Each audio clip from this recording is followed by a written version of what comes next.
જો કોઈ દીકરી સાથે અન્યાય થાય અને સમાજ એને ચૂપ રહેવા મજબૂર કરે તો સાચો ગુનેગાર કોણ? આ વાર્તા કોઈ ફિલ્મ નથી, કોઈ કલ્પના નથી.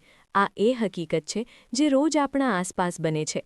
એક સામાન્ય દીકરી, એક ભયાનક રાત અને પછી આખી જિંદગી ચાલતો સંઘર્ષ.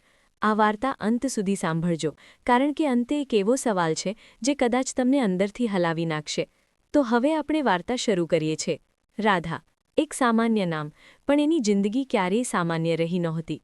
ગુજરાતના એક નાનકડા શહેરમાં રહેતી રાધા પોતાના માતા-પિતા માટે આશાનો દીવો હતી. પિતા શંકરલાલ નાનકડી દુકાન ચલાવતા, માતા કમળાબેન ઘરની ચૂપચાપ ધરી. રાધા તેમની એકમાત્ર દીકરી. રાધા ભણવામાં હોશિયાર હતી. સપનું એક જ, શિક્ષિકા બનવાનું. રોજ સવારે કોલેજ માટે નીકળતી વખતે માતા હંમેશા એક જ વાત કહેતી, દીકરી, દુનિયા ખરાબ છે, સાચવીને રહે.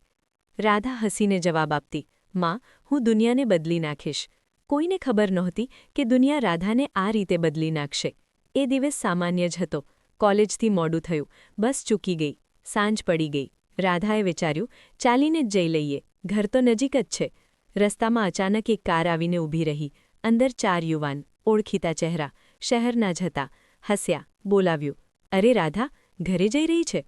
બેસી જા, મૂકી જઈએ. રાધાએ ઇનકાર કર્યો, પણ એ ઇનકાર સ્વીકારવામાં ન આવ્યો. આગળ જે બન્યું એ કોઈ દીકરી સાથે ન બને. એ રાતે રાધાનું શરીર નહીં, આત્મા તૂટી ગઈ હતી. સવાર પડી. રાધા ઘરે આવી. માતાએ પૂછ્યું, શું થયું? રાધા ચૂપ, આંખોમાં ડર. પિતાને ખબર પડી. પોલીસ? ફરિયાદ? નહીં. લોકો શું કહેશે? દીકરીનું નામ ખરાબ થશે. લગ્ન કોણ કરશે? આ વાક્યો બીજા અપરાધ કરતાં વધુ ભયાનક હતા. રાધા માટે ન્યાય નહીં, શરમ પસંદ કરવામાં આવી. સમય પસાર થતો ગયો. રાધા હસતી પણ અંદરથી મરી ગઈ હતી. કોલેજ છોડવી પડી. સપનાઓ તૂટી ગયા. રાત્રે ઊંઘ આવતી નહીં. એ રાત વારંવાર પાછી આવતી. એક દિવસ રાધાએ અરીસામાં પોતાને જોયું અને પૂછ્યું, હું દોષી છું? અરીસો ચૂપ રહ્યો. એક દિવસ રાધા એક એનજીઓ સુધી પહોંચી. ત્યાં અન્ય દીકરીઓ. દરેકની વાર્તા અલગ, પણ દુઃખ એક સરખું.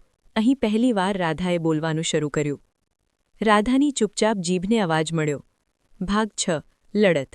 રાધાએ નિર્ણય લીધો, ફરિયાદ થશે. સમાજ ડરી ગયો. પરિવાર તૂટ્યો. પણ રાધા અડગ રહી.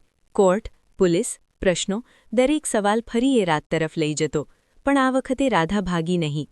વર્ષો પછી ચુકાદો આવ્યો. દોષિતોને સજા. સમાચાર છપાયો. લોકો બોલ્યા, એ બહાદુર છે. પણ કોઈએ પૂછ્યું નહીં, આ બહાદુરી એની કિંમત શું હતી? આજે રાધા શિક્ષિકા છે. એ દીકરીઓને ભણાવે છે. પહેલો પાઠ, દોષી તમે નથી, ચૂપ રહેવું ગુનો છે. વાર્તા અહીં પૂરી થાય છે, પણ સવાલ બાકી છે. જો તમને લાગે છે કે રાધાએ સાચું કર્યું, તો આ વિડીયોને લાઇક કરો. તમારો અભિપ્રાય કમેન્ટમાં જરૂર લખજો. તમે હોત તો શું કરતા? અને આવી વધુ હકીકતભરી ગુજરાતી વાર્તાઓ માટે હમણાં જ અમારી ચેનલ ગુજરાતી સ્ટોરી 01ને સબસ્ક્રાઇબ કરો. તમારું એક લાઇક, એક કમેન્ટ અને એક સબસ્ક્રાઇબ કદાચ કોઈ દીકરીને અવાજ આપશે.